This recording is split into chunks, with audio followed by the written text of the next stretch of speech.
20ാം വാർഷികത്തിന്റെ ഭാഗമായി സമ്മാന പെരുമഴ. മെയ് 1 മുതൽ ഓഗസ്റ്റ് 31 വരെ നടത്തുന്ന പർച്ചേസുകൾക്ക് കൈനിറയെ സമ്മാനങ്ങൾ. 1ാം സമ്മാനം 2 ഇലക്ട്രിക് സ്കൂട്ടറുകൾ, 2ാം സമ്മാനം ഒരു ഡയമണ്ട് റിംഗ്, പിന്നെ 10 പേർക്ക് ഇൻഡക്ഷൻ കുക്കർ. ആഘോഷിക്കൂ ഈ 20ാം വാർഷികാഘോഷം VTS ഗോൾഡൻ ഡയമണ്ട്സിനൊപ്പം. VTS golden diamonds, VTS mall opposite bus stand, Manjeri road, Pandikkad.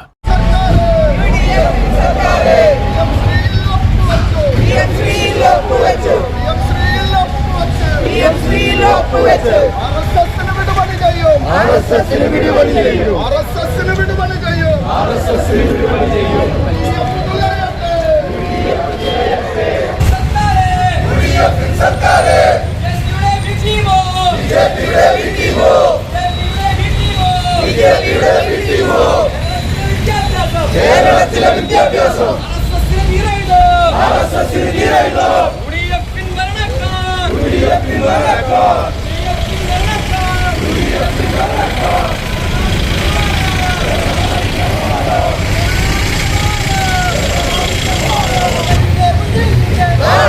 മുസ്ലിം ലീഗ്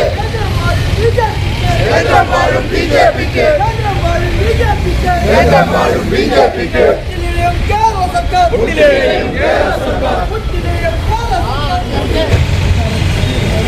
കേരളത്തിലെ UDF സർക്കാർ അധികാരത്തിൽ വന്നതു മുതൽ നടപ്പാക്കിക്കൊണ്ടിരിക്കുന്ന നയങ്ങൾ നാം കാണുന്നതാണ്.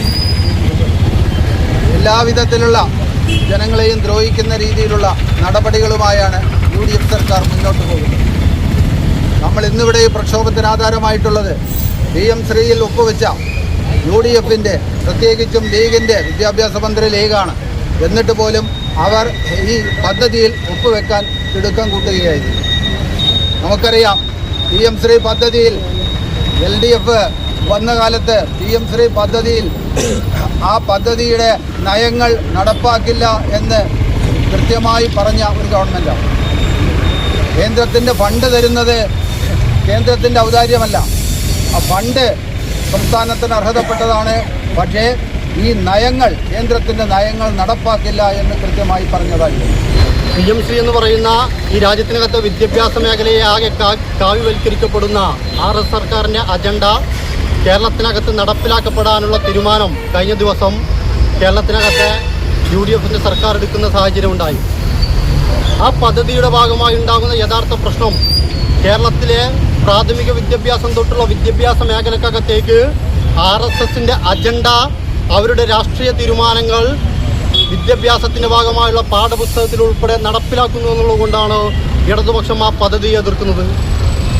രാജ്യത്താകമാനമുള്ള ഫെഡറൽ സംവിധാനങ്ങളെ തകർത്ത് രാജ്യത്തിലെ വിവിധ സംസ്ഥാനങ്ങളിലേക്ക് കിട്ടേണ്ട ഫണ്ടുൾപ്പെടെ തടഞ്ഞു വെക്കുന്ന ഏറ്റവും ജനാധിപത്യ വിരുദ്ധമായ സമീപനവുമായി കേന്ദ്ര സർക്കാർ പോകുമ്പോഴാണ് ഈ നാടിനകത്തെ UDFൻ്റെ സർക്കാർ ആ പദ്ധതിയുമായി ചേർന്ന് നിന്നുകൊണ്ട് ഈ നാടിനകത്തെ RSSൻ്റെ അജണ്ട നടപ്പിലാക്കാൻ വേണ്ടി തയ്യാറാവുന്നത്. ഒരു 2-3 മാസം മുമ്പ് ഈ നാടിനകത്തെ KM ഷാജി ഉൾപ്പെടെയുള്ള മുസ്ലിം ലീഗിൻ്റെ നേതാക്കന്മാരുൾപ്പെടെ ഈ നാടിനകത്തെ UDF ഉൾപ്പെടെ വിവിധ കവലയോഗങ്ങൾക്കകത്ത് തെരഞ്ഞെടുപ്പ് യോഗങ്ങൾ ഉൾപ്പെടെ സംസാരിച്ചിരുന്നത് PM ശ്രീ എന്ന് പറയുന്നത് ഇടതുപക്ഷം ഇവിടെ കൊണ്ടുവന്നു വന്നു കഴിഞ്ഞാൽ, ഇവിടെ അത് നടപ്പിലാക്കപ്പെട്ട് കഴിഞ്ഞാൽ ആ പദ്ധതിയെ അറബിക്കടലിലേക്ക് എറിയുന്നുള്ളതാണ്. ഇങ്ങനെ ഒരു പ്രതിഷേധ പ്രകടനം സംബന്ധിച്ചൊക്കെ തന്നെ നമ്മുടെ DYFI നേതാവ് ബാബുറഹ്മാനും അതുപോലെ സ്വാതന്ത്ര്യ സഖാവും ഒക്കെ തന്നെ വളരെ വിശദമായി സംസാരിച്ചിട്ടുണ്ട്. ഞാൻ ദീർഘം സംസാരിക്കുന്നില്ല. നിങ്ങൾക്കറിയാം, ഇന്ന് കേരളം ഭരിച്ചുകൊണ്ടിരിക്കുന്ന UDF സർക്കാർ കേന്ദ്ര ഗവൺമെൻറ് നടപ്പിലാക്കുന്ന PM ശ്രീ പദ്ധതിയുമായി ബന്ധപ്പെട്ടുകൊണ്ടുള്ള ചെയ്തുകൊണ്ടിരിക്കുകയാണ്. അത്തരം പ്രവർത്തനങ്ങൾ തന്നെ ഈ രാജ്യത്ത് ഉപകാരമില്ല എന്ന തിരിച്ചറിവ് നമുക്കുണ്ടാകണം. നിങ്ങൾക്കറിയാം, ഇത്തരത്തിലുള്ള ഈ തെറ്റായ വിദ്യാഭ്യാസ നയങ്ങൾക്കെതിരെ ശക്തമായ പ്രക്ഷോഭ സമരങ്ങൾ സംഘടിപ്പിച്ചുകൊണ്ടാണ് ഈ പാർട്ടി മുന്നോട്ട് പോയിട്ടുള്ളത്.